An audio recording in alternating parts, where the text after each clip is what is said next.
ஆட்சி பெற்ற உச்சம் பெற்ற கிரகங்கள் ஒருத்தர் வேலையில் இருந்தார்னா அந்த தசாபுத்தி வர்றப்ப அவருடைய வேலையில் டிஸ்டர்ப் கொடுக்கும், தொல்லை பண்ணும், அல்லது சேஞ்ச் ஆஃப் பிளேசஸ்லாம் வரலாம், நிம்மதி குறைவாக இருக்கும் அந்த டைமில் அப்படிங்கிற மாதிரியான பாயிண்ட்டை நம்ம பல இடங்களில் பார்த்துருக்கோம்.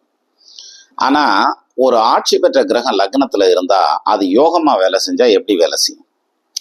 ஆட்சி பெற்ற கிரகம் மட்டும் இல்லை, உச்சம் பெற்ற கிரகமோ ஆட்சி பெற்ற கிரகமோ லக்னத்தில் இருந்தால் அவங்களுக்கு நடக்கிற தசை சொந்த தொழிலுக்கு அக்செப்ட் பண்ணுற மாதிரியான தசையாக இருக்கணும். அதாவது சொந்த தொழில் பண்ணலாங்கிற மாதிரியான ஒரு தசையில் இருந்தாங்கன்னா அவங்களுக்கு நிறைய வேலையாள் கிடைப்பாங்க, நிறைய பேர்த்துக்கு சம்பளம் கொடுப்பாங்க, பெரிய முதலாளியாக இருப்பாங்க.